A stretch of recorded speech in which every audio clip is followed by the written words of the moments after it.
نحمدہ ونصلی علی رسولہ الکریم، اما بعد، اعوذ باللہ من الشیطان الرجیم، بسم اللہ الرحمن الرحیم۔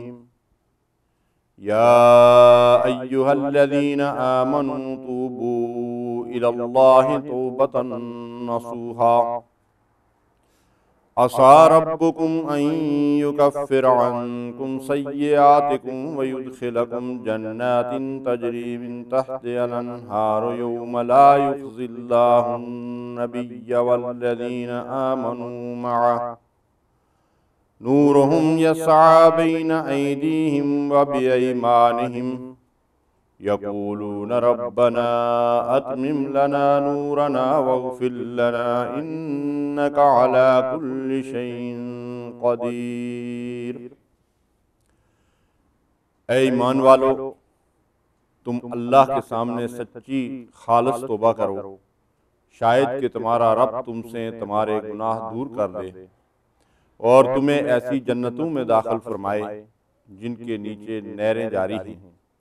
اس روز یعنی قیامت کے روز اللہ تعالیٰ نبی کو اور ان کے ساتھی اہل ایمان کو رسوا نہ کرے گا، ان کا نور ان کے سامنے اور دائیں دوڑ رہا ہوگا، وہ دعائیں کرتے ہوں گے، اے ہمارے رب، ہمیں کامل نور عطا فرما اور ہمیں بخش دے، یقیناً تو ہر چیز پر قادر ہے۔ رب اشرح لی صدری ویسر لی امری واحلل عقدۃ من لسانی یفقہوا قولی، سبحانک لا علم لنا الا ما علمتنا انک انت العلیم الحکیم۔ اللہم صلی علی محمد وعلی آل محمد کما صلیت علی ابراہیم وعلی آل ابراہیم انک حمید مجید۔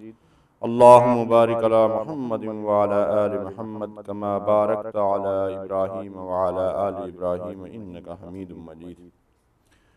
معزز اور محترم سامعین، آج کے درس قرآن کا موضوع ہے توبہ استغفار۔ توبہ کیا ہے، ہم توبہ کیسے کریں، اور توبہ کے فوائد اور ثمرات، ان عنوانات کے تحت انشاءاللہ قرآن و سنت کی روشنی میں اس موضوع پر آپ کے سامنے اپنی بات کی وضاحت کی کوشش کروں گا۔ اللہ رب العالمین سے دعا ہے کہ اللہ تعالیٰ جو کچھ ہم یہاں سنتے ہیں اس کو سمجھنے اور اس پر عمل پیرا ہونے کی توفیق عطا فرمائے۔ تاب یتوب توبتن کا مطلب ہے لوٹنا، پلٹنا، رجوع کرنا، پشیمان ہونا، اور بندہ کی طرف جب اس کی نسبت ہوتی ہے کہ بندہ توبہ کرتا ہے تو اس کا مطلب یہ ہوتا ہے کہ ایک غلام جو اپنے آقا کا نافرمان بن کر اس سے باغی ہو گیا تھا، اب اپنے کیے پر پشیمان ہو کر اطاعت اور فرما برداری کی طرف پلٹ آیا۔ یہ مفہوم ہے توبہ کا۔ امام مسلم نے ایک حدیث مبارکہ روایت کی ہے، یہ حدیث قدسی ہے، جو بندہ ایک بالشت میری طرف بڑھتا ہے میں ایک ہاتھ اس کی طرف بڑھتا ہوں، اور جو ایک ہاتھ میری طرف بڑھتا ہے میں دو ہاتھ اس کی طرف بڑھتا ہوں، اور جو چل کر میری طرف آتا ہے میں دوڑ کر اسے اپنی آغوش رحمت میں لے لیتا ہوں۔ سبحان اللہ۔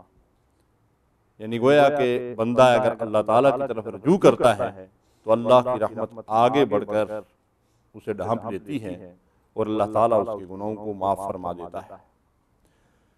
اللہ تعالیٰ کی رحمت اس کی تمام صفات کے اوپر غالب ہے۔ رحمتی وسعت کل شیء، اللہ فرماتے ہیں کہ میری رحمت تمام چیزوں کا احاطہ کیے ہوئے ہے۔ اللہ غفور ہے، اللہ رحیم ہے، اللہ غفار ہے، اللہ ستار ہے، اللہ تواب ہے۔ یہ ساری اس کی وہ صفات ہیں جن کے ذریعے سے اس بات کا علم ہوتا ہے کہ اللہ دراصل بندوں سے بے پناہ محبت کرنے والا ہے اور ان کی غلطیوں اور کوتاہیوں کو معاف کرنے اور ان کے گناہوں کو بخشنے والا ہے۔ حدیث مبارکہ ہے بخاری اور مسلم کی کہ اللہ تعالیٰ نے عرش پر لکھ دیا ہے ان رحمتی تغلب غضبی، میری رحمت میرے غضب کے اوپر غالب۔ ایک حدیث مبارکہ ہے جس میں نبی صلی اللہ علیہ وسلم نے فرمایا کہ اللہ تعالیٰ نے اپنی رحمت کے 100 حصے کیے اور ان میں سے ایک حصہ اہل دنیا کے اوپر تقسیم کیا اور 99 حصے اس نے اپنے بندوں پر رحمت فرمانے کے لیے آخرت کے لیے رکھے ہوئے ہیں۔ یعنی اس سے اس بات کا اندازہ ہوتا ہے کہ اگر کسی کافر کو بھی اللہ تعالیٰ کی رحمت کا صحیح اندازہ اور علم ہو جائے تو وہ بھی اللہ کی رحمت سے مایوس نہ ہو۔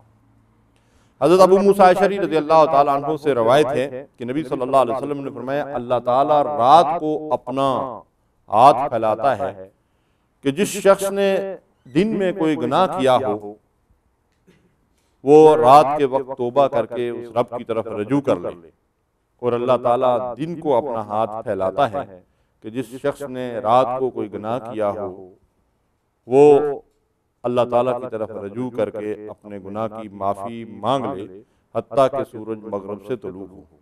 یعنی اللہ کی بخشش اور اس کی مغفرت دن اور رات کے اوقات میں بندوں کے گناہوں کو معاف کرنے کے لیے تیار ہے تا وقت کہ قیامت قائم ہو۔ توبہ کے لیے قرآن و سنت کے اندر بہت زیادہ ترغیب دی گئی ہے تاکہ گناہگار بندے اللہ کی رحمت سے مایوس نہ ہوں اور اپنے رب کی طرف رجوع کریں اور رب ان کو بخش دے۔ حضرت ابو ایوب انصاری رضی اللہ تعالیٰ عنہ فرماتے ہیں کہ نبی صلی اللہ علیہ وسلم نے فرمایا قسم ہے اس ہستی کی جس کے قبضہ قدرت میں میری جان ہے، اگر تم گناہ نہ کرو گے تو اللہ تعالیٰ تمہیں ختم کر کے دوسری قوم پیدا کرے گا جو گناہ کریں گے اور پھر اللہ سے معافی مانگیں گے تو اللہ تعالیٰ ان کو معاف کر دے گا۔ یعنی گویا کہ اللہ تعالیٰ کو بندے کا توبہ کرنا بہت ہی زیادہ محبوب ہے، اور جو لوگ توبہ نہیں کرتے، اللہ کی طرف رجوع نہیں کرتے، اللہ فرماتے ہیں وَمَن لَّمْ يَتُبْ فَأُولَٰئِكَ هُمُ الظَّالِمُونَ، جو توبہ نہیں کرتا وہی دراصل ظالم ہے۔ یعنی جو لوگ گناہوں کے اندر لت پت رہتے ہیں اور اللہ کی طرف رجوع نہیں کرتے وہ دراصل ظالم لوگ ہیں۔ حضرت قتادہ رحمۃ اللہ علیہ فرماتے ہیں کہ یہ قرآن تمہاری بیماریوں کی نشاندہی کرتا ہے اور ان کا علاج بھی بتاتا ہے، تمہاری بیماریاں گناہ ہیں اور ان کا علاج استغفار ہے۔ گویا کہ توبہ استغفار گناہوں کا علاج ہے۔ حضرت علی رضی اللہ تعالیٰ عنہ فرماتے ہیں کہ توبہ اس چیز کا نام ہے کہ آدمی جو کچھ ہو چکا اس پر نادم ہو، جن فرائض سے اس نے غفلت برتی ہے ان کو ادا کرے، اور جس کا حق مارا ہوا ہے اس کا حق ادا کرے، اس کو واپس کرے، جس کو تکلیف پہنچائی ہو اس سے معافی مانگے، اور آئندہ گناہوں سے بچنے کا پختہ عزم کرے، اپنے نفس کو اللہ کی اطاعت میں اس طرح گلا دے جس طرح اب تک اس نے اللہ کی نافرمانی اور گناہ کی لذت کا اسے خوگر بنایا ہوا تھا۔ اور پھر فرماتے ہیں کہ نفس کو اطاعت کی تلخی کا مزہ اس طرح چکھائے جس طرح اب تک اسے معصیت کی حلاوت کا مزہ چکھا رہا تھا۔ تو حضرت علی رضی اللہ تعالیٰ عنہ کے اس قول میں دراصل ہمیں یہ بتایا گیا ہے کہ توبہ کا طریقہ کیا ہے۔ ترمذی شریف کی روایت ہے کل بنو آدم خطاء وخیر الخطائین التوابون، آدم کا ہر بیٹا، آدم کی ساری اولاد جو ہے وہ خطاکار ہے، اور بہترین خطاکار وہ لوگ ہیں جو بہت زیادہ توبہ کرنے والے ہیں۔ ان اللہ یحب التوابین، اللہ بہت زیادہ توبہ کرنے والوں کو پسند کرتا ہے، ان کو محبوب رکھتا ہے۔ تو توبہ دراصل ایک ایسا عمل ہے جس کی قرآن و سنت میں بڑی ترغیب دی گئی ہے اور اس کی بڑی فضیلت بیان کی گئی ہے۔ ایک مثال کے ذریعے سے نبی صلی اللہ علیہ وسلم نے اس توبہ کی اہمیت اور فضیلت یوں بیان فرمائی کہ اگر ایک آدمی کہیں سوار ہو اور اس کا سارا سامان اس سواری کے اوپر لدا ہوا ہو، سفر کے دوران وہ تھوڑا آرام کرنے کے لیے سواری کھڑی کر کے کہیں سو گیا اور اس کی آنکھ لگ گئی تو جب اس کی آنکھ کھلی تو اس کی سواری گم ہو گئی۔ اب وہ کسی صحرا کے اندر ہے، ایسی جگہ پہ ہے جہاں زندگی کے کوئی آثار نہیں ہیں اور اس کے پاس کھانے پینے کے لیے کچھ نہیں ہے، سواری اس کی گم ہو گئی جس کے اوپر سارا سامان تھا۔ تو نبی صلی اللہ علیہ وسلم فرماتے ہیں کہ اب یہ شخص زندگی سے مایوس ہو کر پھر وہیں پہ جو ہے وہ لیٹ جاتا ہے اور اس کی آنکھ لگ جاتی ہے۔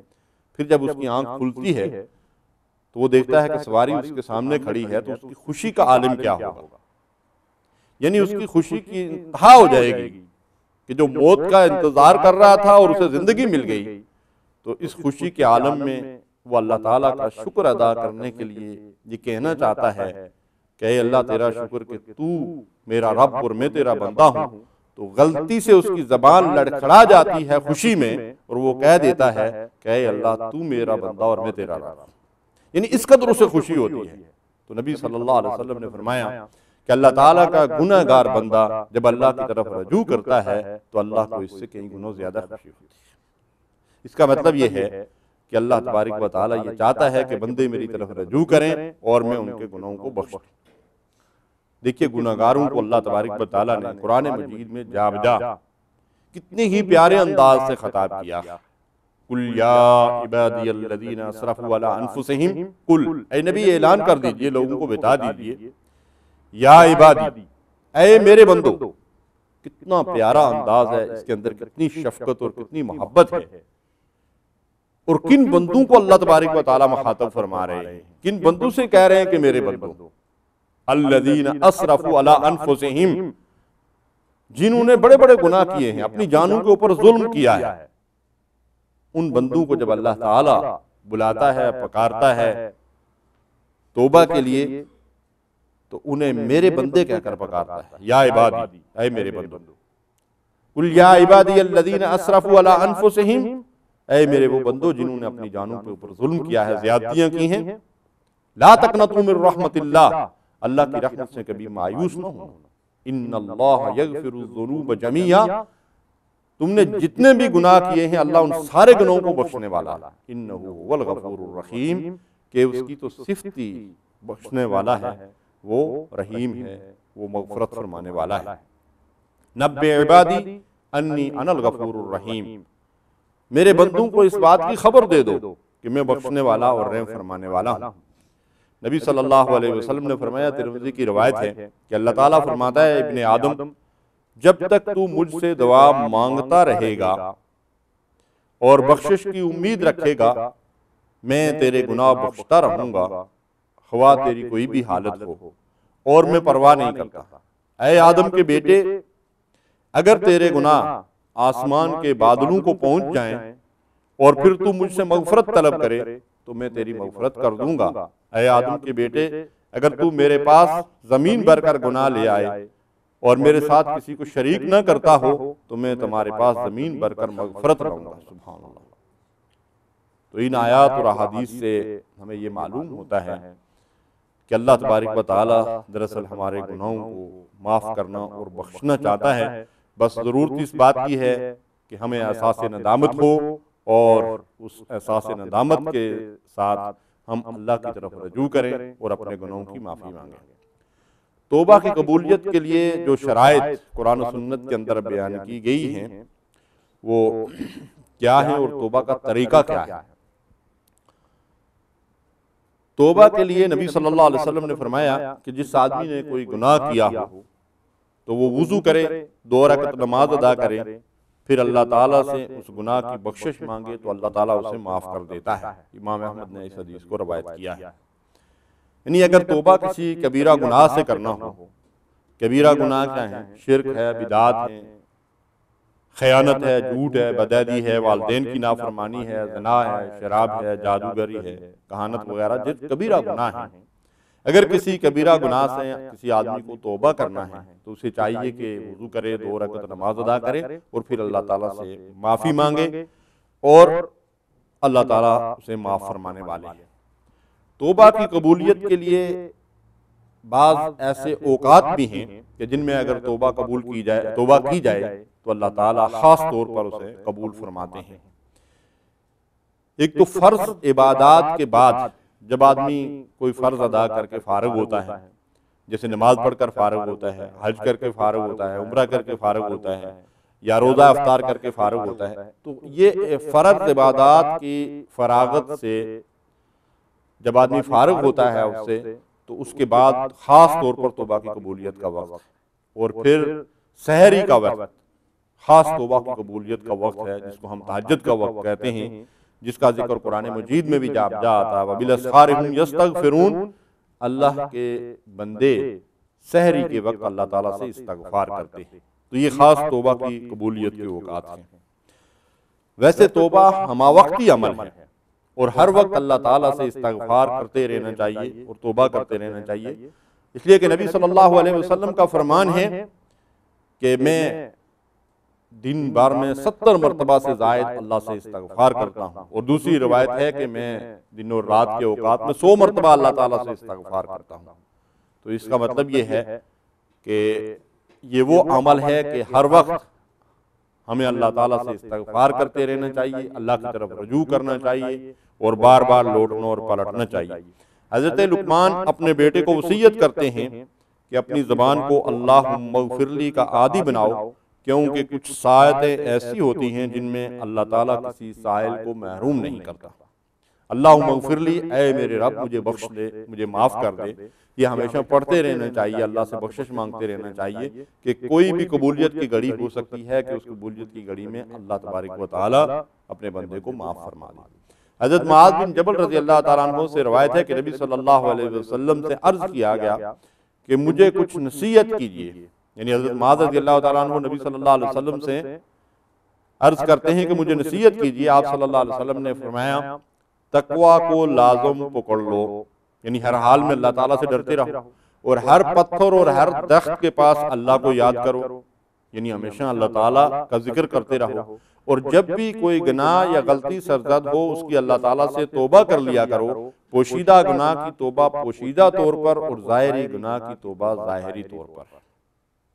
تو ان حدیث سے یہ ثابت ہوتا ہے کہ توبہ ہمہ وقتی عمل ہے، اور ہر وقت اللہ تعالیٰ کی طرف رجوع کرنا چاہیے اور اللہ سے اپنے گناہوں کی بخشش طلب کرنا چاہیے۔ توبہ میں تاخیر بہت بڑا گناہ ہے، کیونکہ علماء یہ فرماتے ہیں کہ توبہ ہر مسلمان کے اوپر فرض ہے۔ علامہ قرطبی رحمۃ اللہ علیہ نے تو اس امت کا اجماع اس پہ نقل کیا ہے کہ پوری امت اس پہ متفق ہے کہ توبہ ہر مسلمان پر فرض ہے۔ توبہ میں تاخیر گناہ ہے، اس لیے کہ انسان کو نہیں پتا کہ کس حال میں کب کہاں اس کی موت واقع ہو جائے، تو اگر وہ گناہوں سے لت پت ہے اور اسی حال میں توبہ کیے بغیر مر گیا تو شاید اللہ کے ہاں اس کی بخشش نہ ہو سکے، اس لیے توبہ میں تاخیر نہیں کرنا چاہیے۔ اور قرآن مجید اور احادیث کے اندر جو توبہ کی ترغیب دی گئی ہے اس میں اسی بات کو اہمیت دی گئی ہے کہ بندے سے جب گناہ سرزد ہو تو وہ فوراً اللہ کی طرف رجوع کرے۔ مثلا ہم سیدنا آدم علیہ السلام کے عمل کو دیکھتے ہیں کہ جب انہوں نے شیطان کے قسم کھانے کی وجہ سے وہ پھل کھا لیا جس سے اللہ نے ان کو منع فرمایا تھا، تو اس کے فوراً بعد جب انہیں اس بات کا احساس ہوا کہ مجھ سے غلطی سرزد ہو گئی ہے تو فوراً اللہ تعالیٰ سے معافی مانگتے ہیں، ربنا ظلمنا انفسنا وَإِن لَّمْ تَغْفِرْ لَنَا وَتَرْحَمْنَا لَنَكُونَنَّ مِنَ الْخَاسِرِينَ۔ تو اللہ تبارک و تعالیٰ ان کی توبہ کو قبول فرما لیتے ہیں اور ان کے غلطی کو معاف فرما دیتے ہیں۔ انما التوبۃ علی اللہ للذین یعملون السوء بجہالۃ ثم یتوبون من قریب فاولئک یتوب اللہ علیہم وکان اللہ علیما حکیما۔ بے شک اللہ تبارک و تعالیٰ ان لوگوں کی توبہ قبول فرماتے ہیں جو جہالت اور لا علمی کی وجہ سے اگر کوئی گناہ کر بیٹھتے ہیں تو پھر قریب ہی سے توبہ کر لیتے ہیں، فوراً ہی اللہ تعالیٰ کی طرف رجوع کرتے ہیں اور اللہ سے معافی مانگتے ہیں، فاولئک یتوب اللہ علیہم، تو اللہ تعالیٰ اپنی رحمت سے ان کی طرف رجوع فرماتے ہیں، ان کی توبہ قبول کرتے ہیں، وکان اللہ علیما حکیما، کہ بے شک اللہ تعالیٰ علم والا اور حکمت والا۔ توبہ کی کچھ شرائط ہیں جن کو پورا بھی کیے بغیر توبہ مکمل نہیں ہوتی اور توبہ قبول نہیں ہوتی۔ توبہ کے لیے سب سے پہلی شرط یہ ہے کہ پورے اخلاص کے ساتھ صرف اپنے رب کو راضی کرنے کے لیے توبہ کی جائے۔ اور دراصل یہ پہلی شرط اخلاص صرف توبہ کے لیے ہی نہیں بلکہ ہر عمل کے لیے یہ پہلی اور بنیادی شرط ہے. جس عمل کے اندر اخلاص للہ نہیں ہوگا وہ عمل اللہ کے ہاں قبول نہیں ہوتا. اللہ نے قرآن مجید کے اندر اس کا حکم دیا ہے وما امروا الا ليعبدوا الله مخلصین لہ الدین، اور انہیں اس کے سوا کسی چیز کا حکم نہیں دیا گیا تھا کہ وہ دین کو اللہ کے لیے خالص کر لیں، یعنی خالص اللہ تعالیٰ کی عبادت کریں. تو جب ہم توبہ کریں تو اخلاص کے ساتھ اللہ کی رضا کے لیے، اس کی خوشنودی کے لیے اور اس کی ناراضگی سے بچنے کے لیے اس کی طرف رجوع کریں. اخلاص. اور دوسری چیز جو ہے وہ سابقہ گناہوں پہ ندامت اور شرمندگی اور آئندہ سے گناہوں کو چھوڑنے کا پختہ عزم. دراصل جیسا کہ ہم سن چکے ہیں کہ تاب یتوب کے معنی ہی اپنے کیے پہ پشیمان ہونا اور واپس لوٹنا اور پلٹنا. تو جو گناہ سرزد ہوئے ہیں ان گناہوں پہ ندامت اور شرمندگی اور آئندہ کے لیے گناہوں کو چھوڑنے کا پختہ عزم. نبی صلی اللہ علیہ وسلم نے فرمایا الندامت توبہ، دراصل ندامت ہی توبہ کا نام ہے. اور تیسری شرط ہے آئندہ اطاعت اور عمل صالح کی راہ اختیار کرنا. یہ تین شرائط ہیں توبہ کے لیے. ایک چوتھی شرط اس صورت میں ہے کہ اگر بندہ توبہ اس گناہ سے کر رہا ہے جس گناہ کا تعلق حقوق العباد سے ہے تو پھر اس کے لیے چوتھی شرط یہ ہے کہ جس بندے کا حق مارا ہوا ہے، جس کے اوپر ظلم اور زیادتی کی ہوئی ہے، اس کا حق ادا کرے اور اس سے معاف کروائے، تب اس کی توبہ جو ہے وہ مکمل ہوگی. مثلاً کسی نے اگر کسی کی زمین کے اوپر قبضہ کیا ہوا ہے یا مال کے اوپر قبضہ کیا ہوا ہے اور وہ بڑے خلوص کے ساتھ اس پہ پشیمان ہو رہا ہے اور توبہ کر لیتا ہے، لیکن یہ ہے کہ جس کا مال اس نے ہڑپ کیا ہوا اور اپنے قبضے میں لیا ہوا ہے اس کو وہ مال واپس نہیں کرتا تو اس کی توبہ قبول نہیں ہوتی. اس کے لیے لازمی ہے کہ وہ جس بندے کا حق مارا ہوا اس کا حق ادا کرے اور اس سے معافی مانگے، تب اس کی توبہ جو ہے وہ قبول ہوگی. دراصل حقوق العباد کا معاملہ انتہائی اہمیت کا حامل ہے. نبی صلی اللہ علیہ وسلم نے ایک موقع پہ اپنے ساتھیوں سے پوچھا کہ جانتے ہو مفلس کون ہے؟ تو صحابہ نے عرض کیا کہ یا رسول اللہ صلی اللہ علیہ وسلم ہم تو مفلس اسی کو کہتے ہیں کہ جس کے پاس مال و دولت اور دنیاوی ساز و سامان نہ ہو. تو اللہ کے نبی صلی اللہ علیہ وسلم نے فرمایا کہ میری امت کا مفلس وہ ہے جو قیامت کے دن اللہ کے حضور اس حال میں آئے گا کہ اس نے نمازیں پڑھی ہوں گی، روزے رکھے ہوں گے، نیکی کے کام کیے ہوں گے، لیکن اس نے کسی کو گالی دی، کسی کا حق مارا اور کسی کے اوپر ظلم اور زیادتی کی ہے. تو یہ لوگ اس سے اپنے حقوق طلب کر رہے ہیں. اب وہاں دینے اور لینے کے لیے انسان کے پاس کوئی کرنسی نہیں، کوئی مال نہیں، کوئی جائیداد نہیں، کوئی دوسری چیز نہیں، وہاں انسان کے پاس اس کے اعمال ہیں. تو نبی صلی اللہ علیہ وسلم نے فرمایا کہ جن بندوں کی اس نے حق تلفی کی ہے اب اس کی نیکیاں ان بندوں کے اوپر تقسیم کر دی جائیں گی حتیٰ کہ اس کی وہ ساری نیکیاں ختم ہو جائیں گی اور بندوں کے حقوق ابھی باقی ہیں. اب اللہ تبارک و تعالی اس کے گناہ، بندوں کے گناہ جن کے حقوق اس کے اوپر باقی ہیں ان کے گناہ اس کے سر ڈال دیں گے ان کے حقوق کے بدلے میں، اور پھر انجام کار اس بندے کو اللہ حکم دے گا کہ گھسیٹ کر جہنم میں ڈال دیا جائے. یہ ہے میری امت کا مفلس. تو بھائی اور بزرگوں، اس حدیث مبارکہ سے یہ بات ہمارے سامنے واضح ہوتی ہے کہ حقوق العباد کا معاملہ انتہائی اہم ہے اور کبھی کسی کی حق تلفی نہیں کرنا چاہیے، کسی کے ساتھ ظلم اور زیادتی نہیں کرنا چاہیے کہ یہ اللہ کے ہاں آخرت میں انتہائی مشکل جواب دہی ہے اس کی. اللہ رحیم ہے، کریم ہے، بخشنے والا ہے، مغفرت فرمانے والا ہے، لیکن اس کا مطلب یہ بھی نہیں کہ ہم اللہ کے حقوق ضائع کرتے رہیں اور بندوں کے حقوق کا خیال رکھیں. دراصل پوری زندگی میں اسلام ہم سے یہ چاہتا ہے کہ ہماری پوری زندگی کے اندر ہر عمل کے اندر عدل اور توازن ہو.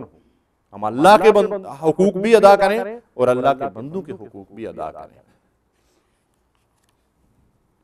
جن لوگوں کی توبہ قبول نہیں ہوتی وہ کون لوگ ہیں؟ اس شخص کی توبہ قبول نہیں ہوتی جو شخص موت کے آثار ظاہر ہونے تک توبہ کو مؤخر کرتا رہتا ہے. مثلا نبی صلی اللہ علیہ وسلم نے فرمایا ان اللہ یقبل توبۃ العبد ما لم یغرغر، ترمذی اور ابن ماجہ کی روایت ہے، اللہ اس وقت تک بندے کی توبہ قبول فرماتا ہے جب تک جان نرخرے کے اندر اٹکتی۔ اس سے پہلے اگر بندہ توبہ کر لے تو اللہ تعالیٰ توبہ کو قبول فرما لیتے ہیں، لیکن جب موت کے آثار ظاہر ہو گئے اور اس کے بعد وہ توبہ کرے گا تو اللہ تعالیٰ اس کی توبہ کو قبول نہیں فرمائیں گے۔ اس لیے کہ اب جو چیز پردہ غیب میں تھی، ایمان بالغیب، اس کا مقصد ختم ہو گیا۔ اب اسے وہ ساری باتیں حقیقت بن کر اس کے سامنے آ گئی ہیں کہ اللہ نے اپنی کتاب میں جو کچھ ارشاد فرمایا تھا وہ سچ اور حق ہے، جس کا وہ انکار کرتا رہا۔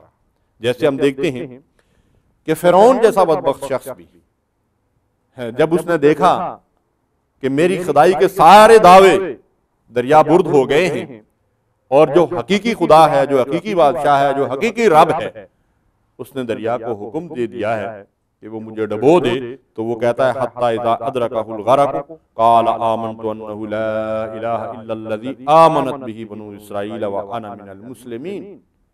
فرعون جیسا کٹر شخص بھی اس وقت جب وہ دریا میں ڈوبنے لگا تو کہتا ہے کہ میں ایمان لے آیا، اللہ کے سوا کوئی الہ نہیں، اور میں اسے الہ مانتا ہوں جس کو بنی اسرائیل الہ مانتے ہیں، اور میں مسلمان ہو گیا، وانا من المسلمین۔ اللہ نے جواب دیا الآن وقد عصیت قبل وکنت من المفسدین، اب تو مانتا ہے، اس سے پہلے تو زمین میں فساد برپا کرنے والا تھا، تو اب تیری مہلت ختم ہو گئی ہے، اب تیری توبہ قبول نہیں ہوگی۔ اس کا مطلب یہ ہے کہ توبہ میں تاخیر نہیں کرنا چاہیے۔ ہمیں نہیں معلوم کس لمحے موت کے آثار جو ہے وہ ظاہر ہو جائیں اور ہمارے لیے توبہ کا دروازہ بند ہو جائے۔ اب توبہ کے فوائد و ثمرات کیا ہیں؟ یہ فوائد و ثمرات دنیا کے اندر بھی حاصل ہوتے ہیں اور اخروی زندگی میں بھی، جن کا ذکر قرآن میں بھی آیا، احادیث کے اندر بھی آیا ہے۔ سب سے پہلی اور بنیادی بات تو یہ ہے کہ بندے کو اس بات کا احساس ہونا چاہیے کہ میں گناہگار ہوں، مجھ سے غلطیاں سرزد ہوتی ہیں، اللہ اور رسول کی اطاعت میں کوتاہی ہوتی ہے۔ اگر یہ احساس اس کے اندر ہوگا تو تب اسے اللہ تعالیٰ کی طرف رجوع کی توفیق ملے گی۔ بعض لوگ گناہوں کے اندر لت پت ہوتے ہیں، خدا اور رسول کی نافرمانیاں کر رہے ہوتے ہیں، اور ساتھ ہی ساتھ ان کا ضمیر بھی مر جاتا ہے اور گناہ کا احساس ہی نہیں رہتا۔ جیسے بہت زیادہ بخار اگر کسی آدمی کو رہے تو اس کی زبان کی جو حس ہے وہ خراب ہو جاتی ہے اور اسے بعض اوقات میٹھی چیز بھی کڑوی لگنے لگتی ہے۔ اس طرح بعض اوقات انسان گناہوں کے اندر لت پت رہتا ہے تو اس کا یہ احساس ہی ختم ہو جاتا ہے، جس کو ہم اپنی زبان میں کہتے ہیں فلاں آدمی کو دیکھو یار اس کا تو ضمیر ہی مر گیا ہے۔ تو اس لیے ضمیر کو زندہ رکھنے کی ضرورت ہے۔ جب احساس ہوگا، مثلا ایک آدمی نماز نہیں پڑھتا لیکن وہ اپنے آپ کو گناہگار سمجھتا ہے اور وہ سمجھتا ہے کہ میں کوتاہی کر رہا ہوں، اللہ کا حق ضائع کر رہا ہوں، تو کسی بھی وقت اس کو اللہ کی طرف رجوع کی توفیق مل جائے گی۔ لیکن ایک آدمی نماز ہی نہیں پڑھتا اور اس کو گناہ بھی نہیں سمجھتا تو وہ توبہ کیوں کرے گا؟ وہ ساری زندگی بے نمازی رہے گا۔ تو سب سے پہلی اور بنیادی بات تو یہ ہے کہ گناہ کا احساس ہو دل کے اندر۔ جو آیات میں نے آپ کے سامنے تلاوت کی ہیں سورہ تحریم کی، اللہ تعالیٰ نے ان آیات کے اندر توبہ کی قبولیت کے فوائد بیان فرمائے ہیں اور توبہ کی طرف جو ہے وہ ترغیب دی ہے۔ یا ایھا الذین آمنوا توبوا الی اللہ توبۃ نصوحا، اے ایمان والو سچے دل کے ساتھ، پورے خلوص کے ساتھ اللہ کی طرف سچی اور پکی توبہ کرو۔ عسیٰ ربکم ان یکفر عنکم سیئاتکم، اس کا نتیجہ کیا ہوگا؟ اللہ تم سے تمہارے گناہوں کو دور کر دے گا۔ وَيُدْخِلَكُمْ جَنَّاتٍ تَجْرِي مِن تَحْتِهَا الْأَنْهَارُ، اور اللہ تعالیٰ تمہیں ان باغات میں داخل کرے گا، اس جنت میں داخل کرے گا جس کے نیچے نہریں بہہ رہی ہوں گی۔ تو اس آیت مبارکہ سے یہ پتہ چلا کہ گناہوں کی بخشش اور جنت کے حصول کا ذریعہ ہے توبہ۔ سورہ فرقان میں ارشاد فرمایا اِلَّا مَن تَابَ وَآمَنَ وَعَمِلَ صَالِحًا فَأُولَٰئِکَ يُبَدِّلُ اللَّهُ سَیِّئَاتِہِمْ حَسَنَاتٍ، مگر جو لوگ، پہلے بڑے بڑے گناہوں کا ذکر کیا گیا، اس کے بعد ارشاد فرمایا کہ مگر جو لوگ ان گناہوں سے توبہ کر لیتے ہیں، ایمان لے آتے ہیں، اور اگر پہلے سے ایمان والے ہیں تو ایمان کی تجدید کرتے ہیں، وَعَمِلَ صَالِحًا، اور اس کے بعد نیک عمل کرتے ہیں، بلائی اور خیر کی طرف راغب ہو جاتے ہیں، فَأُولَٰئِكَ يُبَدِّلُ اللَّهُ سَيِّئَاتِهِمْ حَسَنَاتٍ، اللہ ان کی برائیوں کو نیکیوں سے بدل دیتے ہیں۔ سبحان اللہ۔ یعنی جب بندہ سچے دل سے توبہ کرتا ہے تو اللہ تعالیٰ نہ صرف اس کے گناہوں کو معاف فرما دیتے ہیں بلکہ اپنے فضل و کرم سے اللہ تعالیٰ اس کے نامہ اعمال میں اتنی ہی نیکیاں لکھ دیتے ہیں جتنے اس نے گناہ کیے ہوئے تھے۔ یبدل اللہ سیئاتہم حسنات، ان گناہوں کو نیکیوں سے بدل دیا جاتا ہے۔ التائب من الذنب کمن لا ذنب لہ، ابن ماجہ نے اس کو روایت کیا ہے کہ نبی صلی اللہ علیہ وسلم نے ارشاد فرمایا، گناہوں سے توبہ کرنے والا ایسے ہے جیسا اس نے گناہ کیا ہی نہیں۔ یعنی اس کے نامہ اعمال میں جو گناہ لکھے ہوئے تھے، سچی توبہ کے نتیجے میں اس کے وہ سارے گناہ اللہ تبارک و تعالیٰ نے اس کے نامہ اعمال سے محو کر دیے۔ دنیا میں اگر آدمی کوئی غلطی کرتا ہے، کسی قانون کی خلاف ورزی کرتا ہے اور وہ پکڑا جاتا ہے، قید ہو جاتا ہے، بند ہو جاتا ہے، تو اس کو اگر رہا بھی کر دیا جاتا ہے، معاف بھی کر دیا جاتا ہے، تو اس کے بعد اس کا ریکارڈ بنا کر رکھا جاتا ہے۔ پھر دوسری دفعہ جاتا ہے تو اس کو یاد کروایا جاتا ہے کہ اس سے پہلے بھی تم اس جرم کے اندر جو ہے وہ بند کیے گئے تھے۔ لیکن اللہ تبارک و تعالیٰ اتنا رحیم ہے، اتنا کریم ہے، اتنا شفیق ہے، اتنا مہربان ہے کہ توبہ کے نتیجے میں اللہ تعالیٰ اس بندے کے سابقہ سارے ریکارڈ کو تلف کر دیتا ہے، بلکہ اس گناہوں کے نتیجے میں جتنا اس کا نامہ اعمال سیاہ ہو گیا تھا، جتنی بدکاریاں اس کے نامہ اعمال میں لکھی ہوئی تھی، سچی توبہ کے نتیجے میں اللہ ان برائیوں کو نیکیوں سے بدل دیتا ہے۔ وَتُوبُوا إِلَى اللَّهِ جَمِيعًا أَيُّهَا الْمُؤْمِنُونَ لَعَلَّكُمْ تُفْلِحُونَ، اے ایمان والو سب کے سب اللہ کی طرف رجوع کرو، اس سے اپنے گناہوں کی معافی مانگو تاکہ تمہیں فلاح نصیب ہو۔ اس کا مطلب یہ ہے کہ فلاح اور نجات اور کامیابی کا ذریعہ ہے توبہ۔ وَمَا كَانَ اللَّهُ مُعَذِّبَهُمْ وَهُمْ يَسْتَغْفِرُونَ، اللہ تعالیٰ ارشاد فرماتے ہیں کہ جب تک لوگ استغفار کرتے رہیں گے اس وقت تک اللہ تعالیٰ ان کو عذاب نہیں دے گا۔ یعنی اس کا مطلب یہ ہے کہ اللہ کا بھیجا ہوا عذاب بھی ٹل سکتا ہے توبہ اور استغفار کے نتیجے میں۔ نبی صلی اللہ علیہ وسلم نے فرمایا کہ تین چیزیں سابقہ گناہوں کو مٹا دیتی ہیں: اسلام، ہجرت اور توبہ۔ یعنی اسلام قبول کرتا ہے آدمی تو اس کی سابقہ زندگی کے سارے گناہ اللہ معاف فرما دیتے ہیں۔ اگر وہ خالص اللہ کے لیے ہجرت کرتا ہے تو اس کے سابقہ سارے گناہ اللہ معاف فرما دیتے ہیں، اور اگر سچی توبہ کرتا ہے تو اس کے نتیجے میں بھی اللہ اس کی زندگی کے سارے گناہ معاف کر دیتے ہیں۔ حضور فرماتے ہیں جب کبھی فرشتے کسی بندے کے اعمال اللہ کی بارگاہ میں پیش کرتے ہیں تو اللہ تعالیٰ اس کے نامہ اعمال میں اول اور آخر استغفار دیکھتا ہے، تو اللہ فرماتا ہے میں نے اس بندے کے استغفار کے درمیانی سارے گناہ معاف کر دیے۔ اس کا مطلب یہ ہے کہ ہم وقتی استغفار کرتے رہنا چاہیے۔ حضرت عبداللہ ابن عباس رضی اللہ تعالیٰ عنہ سے روایت ہے کہ نبی صلی اللہ علیہ وسلم نے فرمایا جو شخص استغفار کو اپنے اوپر لازم کر لے اللہ تعالیٰ اس کے لیے ہر تنگی سے نکلنے کا راستہ دیتے ہیں، ہر غم اور پریشانی سے اس کو نجات ملتی ہے، اور اسے ایسی جگہ سے رزق بہم پہنچتا ہے جہاں سے اس کا وہم و گمان بھی نہیں ہوتا۔ امام احمد نے اس کو روایت کیا اور اس کی سند صحیح ہے۔ اور بہت سارے واقعات ایسے ملتے ہیں کہ اس حدیث مبارکہ کی روشنی میں ان واقعات کے ذریعے سے اس بات کا ثبوت ملتا ہے کہ بندہ اگر خلوص کے ساتھ اللہ تعالیٰ کی طرف رجوع کرے اور کثرت سے استغفار پڑھتا رہے تو اس کی مشکلات کو اللہ تعالیٰ آسان کر دیتے ہیں۔ کتنے ہی بے اولاد لوگوں کے واقعات پڑھنے اور سننے کو ملے کہ جب انہوں نے اپنے لیے استغفار کو لازم کر لیا تو اللہ تعالیٰ نے ان کو اولاد سے نوازا۔ کتنے بے روزگار لوگ، مفلوق الحال لوگ، غریب اور نادار لوگ استغفار اور توبہ کے لزوم کے نتیجے میں، ہمیشہ کثرت سے استغفار پڑھنے کے نتیجے میں اللہ تبارک و تعالیٰ نے ان کے لیے بہترین حالات پیدا کر دیے اور ان کے رزق میں اللہ تعالیٰ نے برکت دے دی۔ حضرت فضیل بن عیاض رحمۃ اللہ علیہ ہمارے ائمہ میں ان کا شمار ہوتا ہے، ایک ڈاکو تھے اور بڑے بڑے ڈاکے مارا کرتے تھے۔ ایک گھر کی چھت پہ بیٹھے ہوئے انتظار کر رہے تھے کہ گھر کے اندر کوئی بزرگ دیے کی روشنی میں قرآن کی تلاوت فرما رہے تھے کہ یہ دیا بجھا دیں اور رات کو سو جائیں تو میں گھر کے اندر ڈاکہ مارنے کے لیے داخل ہوں۔ اسی اثناء میں انہوں نے سورہ حدید کی یہ آیت مبارکہ تلاوت کی، الم یأن للذین آمنوا ان تخشع قلوبہم لذکر اللہ وما نزل من الحق، کیا لوگوں کے لیے، ایمان والوں کے لیے ابھی وہ وقت نہیں آیا کہ خدا کے خوف سے ان کے دل پگھل جائیں، ان کے دلوں میں اللہ کا خوف اور خشیت پیدا ہو جائے اور اس حق کے سامنے جھک جائیں جو اللہ نے نازل کیا ہے۔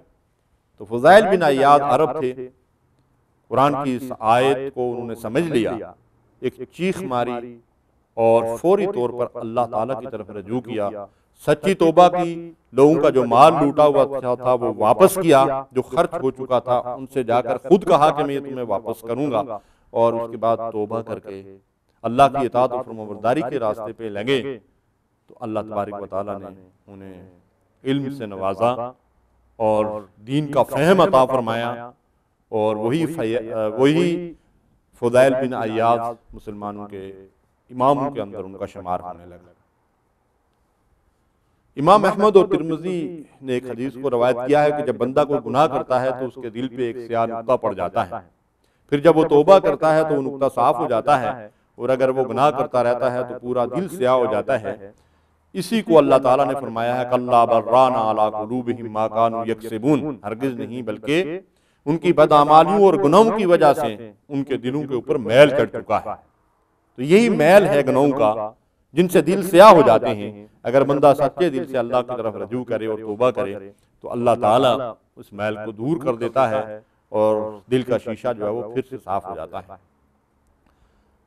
بخاری اور مسلم میں ایک عجیب اور انوکھا واقعہ ملتا ہے توبہ کی قبولیت کا، کہ نبی صلی اللہ علیہ وسلم نے ارشاد فرمایا کہ ایک راہب تھا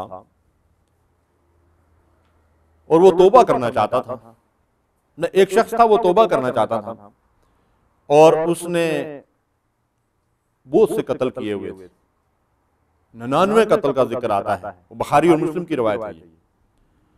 وہ شخص ایک راہب کے پاس گیا اور اس سے پوچھا کہ کیا میں توبہ کر سکتا ہوں، میں نے اتنے قتل کیے ہیں۔ تو راہب نے اس سے کہا کہ تو بڑا بدبخت انسان ہے، یہاں سے چلا جا، تیری نوست کی وجہ سے ہمارے اوپر بھی کوئی مصیبت نہ نازل ہو جائے۔ تو اس نے کہا اچھا اگر میں اتنا ہی منحوس ہوں تو اس کو بھی قتل کر دیا، 100 کی گنتی پوری کر لی۔ لیکن اس کے باوجود وہ جو میں نے احساس والی بات کی ہے نا، اتنے گناہ کرنے کے بعد بھی اس کے دل کے اندر یہ احساس ہے کہ میں گناہگار ہوں اور توبہ کی طرف جو ہے وہ توبہ کرنا چاہتا ہے۔ کسی نے بتایا کہ فلاں بستی میں چلے جاؤ، اس بستی میں بڑے نیک وکار اور صالحین بندے ہیں، ہر وقت اللہ کو یاد کرتے رہتے ہیں، تم ان بندوں میں چلا جاؤ اور وہاں جا کر توبہ کرو، ان سے پوچھو، ان سے معلومات کرو۔ تو وہ بستی کی طرف چل پڑا، اس کے دل کے اندر خلوص تھا، اللہ سے اپنے گناہوں کی بخشش مانگنا چاہتا تھا، توبہ کی غرض سے اس بستی کی طرف چل پڑا۔ راستے میں اس کا وقت پورا ہو گیا اور موت واقع ہو گئی۔ اب رحمت کے فرشتے اور عذاب کے فرشتے اکٹھے ہو گئے اس کی روح کو لے جانے کے لیے۔ اللہ تعالیٰ کے ہاں انہوں نے استفسار کیا۔ رحمت کے فرشتوں نے کہا کہ یہ توبہ کرنے کے لیے جا رہا تھا، اس نے اللہ کی طرف رجوع کر لیا تھا، اس لیے اس کا شمار گناہگاروں ان کے اندر نہیں ہوتا، بلکہ جو لوگ تائب ہو جاتے ہیں ان کے اندر اس کا شمار ہوتا ہے۔ اور عذاب کے فرشتوں نے کہا کہ نہیں، اس کے گناہ تو بہت زیادہ ہیں۔ اللہ تعالیٰ نے فرمایا کہ اچھا ایسا کرو کہ جتنا اس نے سفر طے کیا تھا توبہ کے لیے، جتنا وہ سفر طے کر چکا ہے اس کو بھی ناپو، اور جو باقی رہ گیا ہے وہ بھی ناپو۔ اگر اس نے زیادہ سفر طے کر لیا ہے اور تھوڑا باقی ہے تو میں اس کے گناہ بخش دیتا ہوں۔ اللہ کی حکمت دیکھیے، حدیث میں آتا ہے کہ اللہ تعالیٰ نے آگے کی زمین کو سکڑنے کا حکم دے دیا، اور جب زمین کی پیمائش کی گئی تو وہ زیادہ سفر طے کر چکا تھا، تھوڑا باقی تھا، اللہ تعالیٰ نے اس بندے کو بخش دیا۔ سبحان اللہ۔ اس لیے میں نے شروع میں آپ سے عرض کیا تھا کہ اگر ایک کافر کو بھی اللہ کی رحمت کا صحیح اندازہ ہو جائے تو وہ بھی اللہ کی رحمت سے مایوس نہ ہو۔ اللہ اس قدر بے حد و حساب رحم و کرم فرمانے والے۔ میرے بھائی اور میرے بزرگوں، ایک تو انسان کی انفرادی غلطیاں ہوتی ہیں، فرد جب غلطی کرتا ہے تو اللہ کی طرف رجوع کرتا ہے، اللہ تعالیٰ اس کو معاف فرما دیتے ہیں۔ لیکن کچھ اجتماعی غلطیاں ہوتی ہیں جو بعض قومیں باحثیت قوم اور ملت کرتی ہیں، جیسے کہ ہم دیکھتے ہیں قرآن مجید کے اندر قوم نوح، قوم عاد اور سمود، قوم لوط اور دیگر اقوام جن پر اللہ تعالیٰ نے عذاب نازل فرمایا، ان قوموں کے اندر اللہ کی نافرمانیاں غالب ہو چکی تھی اور قوموں کی اکثریت خدا سے باغی اور نافرمان ہو چکی تھی۔ اللہ تعالیٰ نے ان پر اپنے عذاب کا کوڑا برسایا، یعنی فرد کی غلطی اور پوری قوم کی یا اجتماعیت کی غلطی، اس کے اندر فرق ہے۔ اس فرق کو قرآن و سنت کے اندر بھی بیان کیا گیا ہے۔ اللہ تعالیٰ قرآن میں ارشاد فرماتے ہیں وَاتَّقُوا فِتْنَةً لَا تُصِيبَنَّ الَّذِينَ ظَلَمُوا مِنْكُمْ خَاصَّةً، بچو اس مصیبت کے وبال سے کہ جب وہ وبال آتا ہے تو اس کی لپیٹ میں صرف ظالم ہی نہیں آتے بلکہ گیہوں کے ساتھ گن بھی پس جاتے ہیں۔ جب قوموں کا اجتماعی ضمیر مر جاتا ہے اور مجموعی طور پر برائی معاشرے کے اندر غالب ہو جاتی ہے اور برائیوں سے روکنے والے لوگ یا تو کم ہو جاتے ہیں یا کوئی ان کی بات کے اوپر کان ہی نہیں دھرتا، تو پھر اس کا نتیجہ بڑا خوفناک ہوتا ہے۔ پھر اللہ تعالیٰ کی طرف سے عذاب کا کوڑا برسایا جاتا ہے۔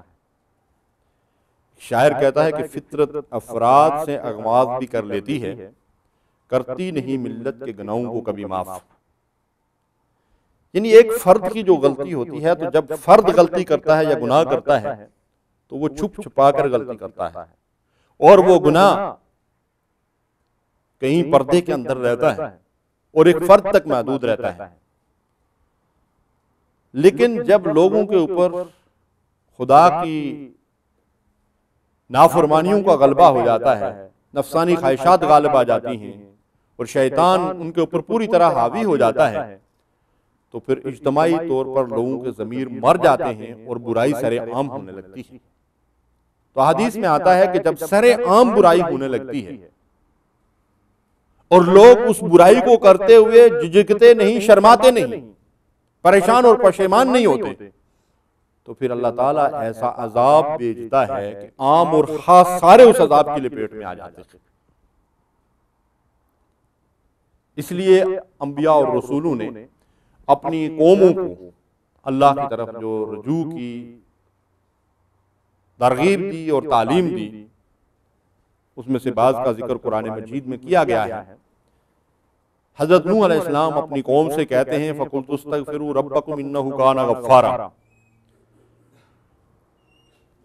لوگوں تم اللہ کی طرف رجوع کرو، اللہ سے اپنے گناہوں کی بخشش طلب کرو، بے شک وہ بہت زیادہ بخشنے والا ہے۔ جب تم اللہ سے اپنے گناہوں کی بخشش مانگو گے تو اللہ تعالیٰ تمہیں کن کن انعامات سے نوازے گا۔ یرسل السماء علیکم مدرارا، آسمانوں سے پے در پے بارش نازل فرمائے گا۔ وَيُمْدِدْكُمْ بِأَمْوَالٍ وَبَنِينَ، اور اللہ تعالیٰ تمہارے مال اور تمہاری اولاد میں برکت دے گا۔ وَيَجْعَلْ لَكُمْ جَنَّاتٍ وَيَجْعَلْ لَكُمْ أَنْهَارًا، اللہ تعالیٰ تمہارے لیے باغات اگائے گا اور اللہ تعالیٰ تمہارے لیے پانی کی نہریں جاری کر دے گا۔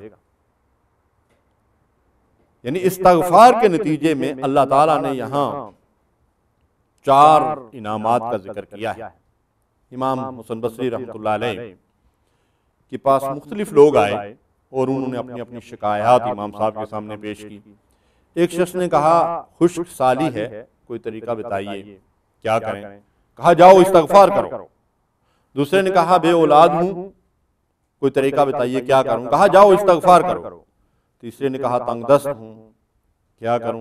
نے کہا جاؤ کثرت سے استغفار کرو، اللہ سے گناہوں کی بخشش مانگو۔ چوتھے نے کہا زمین میں پیداوار کم ہوتی ہے، اس سے بھی کہا جاؤ استغفار کرو۔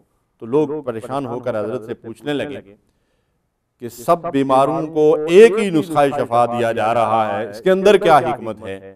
تو آپ نے سورہ نوح کی ان آیات کو تلاوت فرمایا کہ کیا تم لوگوں نے اللہ کا یہ فرمان نہیں پڑھا کہ لوگوں اللہ کی طرف رجوع کرو، اللہ سے اپنے گناہوں کی بخشش مانگو، اس کے نتیجے میں اللہ آسمانوں سے بارش بھی برسائے گا، بے اولادوں کو اولاد سے بھی نوازے گا، تنگ دستوں کی تنگ دستی کو بھی خوشحالی میں بدل دے گا، اور زمینیں پیداوار بھی دینے لگیں گی۔ سبحان اللہ۔ آج اگر ہم مجموعی طور پر اپنے ملک کی صورتحال دیکھیں تو ہمارے معاشرے میں اجتماعی طور پر برائی کا غلبہ ہے، اور نیکی اور حق اور خیر جو ہے وہ مغلوب ہوتا جا رہا ہے۔ اسی کا نتیجہ ہے کہ شاید کبھی ہمارے اوپر زلزلے، اور کبھی آندیاں، کبھی طوفان، اور کبھی سیلاب، اور کبھی دشمن کا خوف، اور کبھی باہمی لڑائیاں اور جنگ اور جدال، جس کے نتیجے میں ہر سال بلکہ ہر روز درجنوں یا بیسیوں آدمی جو ہیں لقمہ اجل بن رہے ہیں۔ اللہ تعالیٰ کی ناراضگی ہے۔ ضرورت اس بات کی ہے کہ ہم مجموعی طور پر اللہ تعالیٰ کی طرف رجوع کریں، اپنے کیے پہ پشیمان ہوں کہ ہم نے باحثیت ملت اور باحثیت قوم اللہ تعالیٰ کی نافرمانیوں میں ساری حدود کو پھلانگ دیا ہے۔ اس میں کوئی شک نہیں کہ الحمدللہ ہمارے درمیان بڑے اچھے متقی پرہیزگار نیکوکار لوگ بھی موجود ہیں، لیکن میں جو بات عرض کرنا چاہتا ہوں وہ یہ ہے کہ برائی اور برے لوگوں کا غلبہ ہے، اور وہ اکثریت میں ہے، اور جب برائی غالب ہو جاتی ہے تو پھر اللہ تبارک و تعالیٰ اپنی گرفت مضبوط کر لیتا ہے۔ لیکن اللہ تبارک و تعالیٰ کی رحمت سے کبھی بھی مایوس نہیں ہونا چاہیے، کبھی نا امید نہیں ہونا چاہیے۔ لا تقنطوا من رحمت اللہ۔ یونس علیہ السلام کی قوم پہ آیا ہوا عذاب کس طریقے سے ٹلا تھا؟ قوم نے اللہ کی طرف رجوع کیا، اللہ سے اپنے گناہوں کی بخشش مانگی، سچے دل سے اللہ سے معافی مانگی، اللہ نے آئے ہوئے عذاب کو ٹال دیا۔ ہمارے اوپر بھی مختلف انداز سے عذاب منڈلا رہے ہیں۔ ہم باحثیت قوم اللہ کی طرف رجوع کریں، اللہ سے اپنے گناہوں کی بخشش طلب کریں، اور سچے دل سے پورے خلوص کے ساتھ اپنی گناہوں پہ نادم اور شرمندہ ہو کر آئندہ اپنی اصلاح احوال کریں تو اللہ کی رحمت کے دروازے آج بھی کھلے ہوئے ہیں۔ ان اللہ لا یغیر ما بقوم حتی یغیروا ما بانفسہم۔ جو لوگ اپنی حالت کو تبدیل کرنے کے لیے خود تیار نہ ہوں، اللہ تعالیٰ کبھی ان کی حالت کو نہیں بدلتا۔ اگر ہم معصیت کو چھوڑنے کے لیے تیار نہیں ہیں، اگر ہم گناہوں سے دستبردار ہونے کے لیے تیار نہیں ہیں، تو اللہ تبارک و تعالیٰ کی رحمت کے ہم کیسے مستحق بنیں گے؟ ایک بڑا عجیب و غریب واقعہ حدیث کے اندر ملتا ہے جس سے توبہ کی اہمیت کا پتہ چلتا ہے۔ حضرت ابن عمر رضی اللہ تعالیٰ عنہ فرماتے ہیں کہ نبی صلی اللہ علیہ وسلم نے فرمایا کہ بنی اسرائیل میں کفل نامی ایک شخص تھا جو کسی گناہ سے پرہیز نہیں کرتا تھا۔ ایک خاتون اس کے پاس مدد کے لیے آئی تو اس نے اس شرط پر اسے 60 دینار دیے کہ وہ برائی کے لیے اسے آمادہ کرنا چاہتا تھا۔ عورت نے مجبور ہو کر اس نے آمادگی کا اظہار کر دیا۔ جب اس شخص نے اس عورت کے ساتھ بدکاری کا ارادہ کیا تو وہ عورت کانپ اٹھی اور زار و قطار رونے لگی۔ کفل نے اس سے پوچھا کہ کس چیز نے تجھے رلایا ہے؟ عورت نے جواب دیا کہ یہ گناہ میں زندگی میں پہلی مرتبہ کر رہی ہوں، اور میری محتاجی نے مجھے اس مقام پر لا کھڑا کیا ہے، تو میں اللہ کے خوف سے کانپ اٹھی ہوں۔ اب ذرا آپ اس بات پہ غور کیجئے کہ خاتون کی اس خدا خوفی سے، اللہ کے ڈر کی وجہ سے جو اس کے آنکھوں سے آنسو رواں ہوتے ہیں، تو انتہائی شکی القلب انسان، پتھر دل انسان، جیسا کہ آپ سن چکے ہیں، جس نے کبھی کسی گناہ سے پرہیز نہیں کیا، اس کا دل بھی پگھل گیا۔ اس نے کہا تو اللہ کے خوف سے اس قدر کانپتی ہے جبکہ تو پہلی دفعہ گناہ کر رہی ہے، اور میں تو ساری زندگی گناہ ہی کرتا رہا۔ میں اس آہ و بکا اور اس اللہ کے خوف کا زیادہ ضرورت مند ہوں۔ اچھا جو دینار میں نے تجھے دے دیے ہیں وہ تیرے ہو گئے، اللہ کی قسم اس کے بعد کبھی اس کی نافرمانی نہیں کروں گا۔ اور یہ عزم کیا اور اسی رات کو فوت ہو گیا۔ صبح اس کے دروازے پر لکھا تھا اللہ نے کفل کی مغفرت فرما دی۔ ترمذی کی یہ روایت ہے۔ اور عبداللہ ابن عمر رضی اللہ تعالیٰ عنہ فرماتے ہیں کہ میں نے نبی صلی اللہ علیہ وسلم سے یہ حدیث مبارکہ 7 مرتبہ سنی. سبحان اللہ. اس کا مطلب ہے کہ اللہ کے نبی صلی اللہ علیہ وسلم ان آیات اور احادیث کو بار بار لوگوں کے سامنے پیش کرتے تھے جن میں توبہ کی ترغیب دی گئی ہے، وہ اللہ کی بخشش اور مغفرت کا ذکر جن آیات اور احادیث کے اندر ملتا ہے. تو اس حدیث مبارکہ سے یہ بات ہمارے سامنے آتی ہے کہ محتاجی اور مجبوری آدمی کو بعض اوقات گناہ تک پہنچا دیتی ہے. اس لیے نبی صلی اللہ علیہ وسلم فقر، محتاجی اور قرض سے اللہ کی پناہ مانگا کرتے تھے. دوسری بات ہمیں یہ سمجھ میں آتی ہے کہ پاک دامنی، خدا ترسی، خوف خدا، یہ پاکیزہ صفات جو ہیں ان کا اثر دوسروں کے اوپر بھی پڑتا ہے. اور مجبوری خواہ جتنی بھی ہو، اللہ کی نافرمانی سے ہمیشہ ڈرنا چاہیے. پھر ہمیں یہ سبق بھی ملتا ہے اس واقعے سے کہ کوئی انسان کتنا ہی گناہگار کیوں نہ ہو، اس کی اصلاح سے کبھی مایوس نہیں ہونا چاہیے. یعنی کفل جیسا آدمی بھی راہ راست پہ آ جاتا ہے. 100 قتل کرنے والا انسان بھی اللہ کی طرف رجوع کرتا ہے، توبہ کرتا ہے اور اس کی توبہ قبول ہو جاتی ہے. تو کبھی کسی آدمی کی اصلاح سے مایوس نہیں ہونا چاہیے. ہم 2-4 دفعہ کسی کو نماز کی طرف بلا کر اس کی بات چھوڑو یار، یہ تو بدبخت ہے، بس یہ تو سنتا ہی نہیں. ہمیں اپنا کام کرتے رہنا چاہیے. اللہ کب اس کے دل کے اندر ہدایت ڈالے گا، کب اس کے دل کو اپنی طرف موڑ دے گا، ہمیں اس کا علم نہیں. ہدایت دینا اللہ کے اختیار میں ہے، دعوت دینا ہماری ذمہ داری ہے، بلانا ہماری ذمہ داری ہے، جھنجھوڑنا ہماری ذمہ داری ہے. باقی اللہ کا کام ہے کہ کب اس کے دل کے اندر جو ہے وہ ہدایت ڈال دے. اور ایک نتیجہ ہمارے سامنے یہ بھی آتا ہے کہ سچی توبہ کرنے والے کو اللہ تعالیٰ بخش دیتے ہیں. تو توبہ دراصل خود احتسابی کا عمل ہے.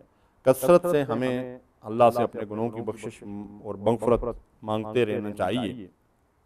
امام حسن بصری رحمۃ اللہ علیہ فرماتے ہیں کثرت سے توبہ استغفار کیا کرو چلتے پھرتے اپنے گھروں اور بازاروں اور اپنی مجلسوں میں. تمہیں نہیں معلوم کس وقت اللہ تعالیٰ کی بخشش اور مغفرت نازل ہو سکتی ہے. شیطان انسان کا دشمن ہے. اس نے آدم علیہ السلام کو جنت سے نکالا.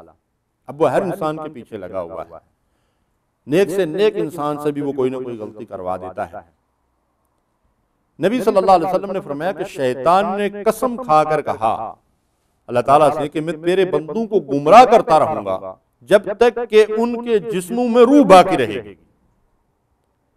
تو اس کے جواب میں اللہ عز و جل نے اپنے عزت اور جلال کی قسم کھا کر ارشاد فرمایا کہ میں ان کو بخشتا رہوں گا جب تک وہ مجھ سے بخشش مانگتے رہیں. سبحان اللہ. تو ہمیں چاہیے کہ ہر وقت اللہ تعالیٰ کی طرف رجوع کریں، استغفار کریں، اللہ سے اپنے گناہوں کی بخشش مانگیں.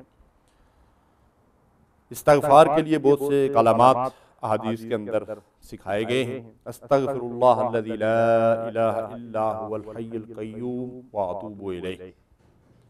یہ وہ کلمات ہیں جن کے بارے میں حدیث میں آتا ہے کہ جو شخص ان کلمات کے ساتھ اللہ سے معافی مانگے اللہ اس کو معاف کر دیتا ہے اگرچہ وہ میدان جہاد سے ہی بھاگ کر کیوں نہ آیا ہو. بہت بڑا گناہ ہے میدان جہاد سے موڑ پیٹ پھیر کے بھاگ جانا.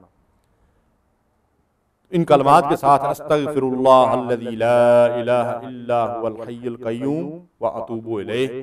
اور بعض روایات میں آتا ہے کہ 3 مرتبہ اور 5 مرتبہ ان کلمات کو پڑھنا چاہیے. تو کثرت سے ان کلمات کو پڑھنا چاہیے. نبی صلی اللہ علیہ وسلم فرض نماز ختم کرتے تھے استغفر اللہ استغفر اللہ استغفر اللہ پڑھتے تھے.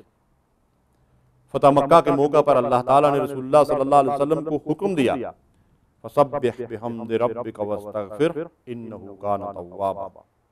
یہ بہت خوشی کا موقع تھا. مسلمان فاتحانہ مکے میں داخل ہو رہے ہیں، لیکن اللہ تبارک و تعالیٰ نے مکے میں داخل ہونے کا طریقہ اپنے نبی علیہ الصلوۃ والسلام کو یہ بتایا کہ استغفار کرتے ہوئے اللہ سے بخشش مانگتے ہوئے داخل ہونا چاہیے. اور اللہ کے نبی صلی اللہ علیہ وسلم اپنی اونٹنی پہ اللہ کے حضور سجدہ ریز تھے اور استغفار کرتے ہوئے بیت اللہ میں داخل ہوئے.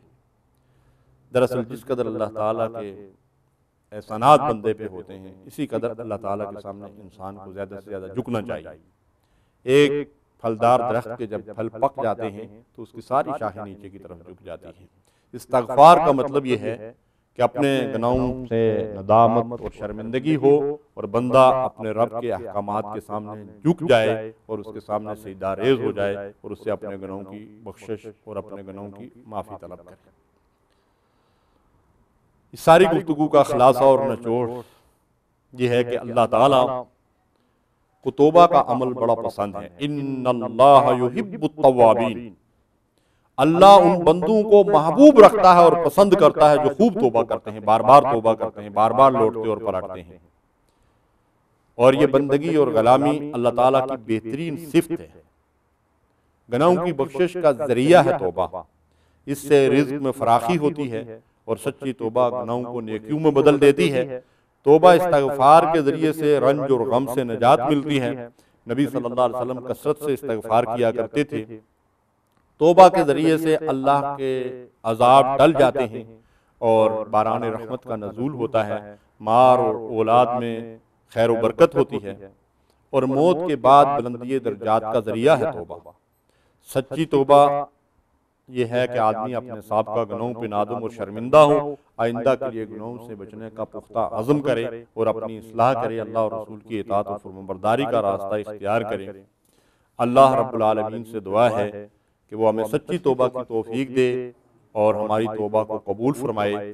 استغفر اللہ لی ولکم ولسائر المسلمین من کل ذنب وخطیہ فاستغفروہ انہ هو الغفور الرحیم۔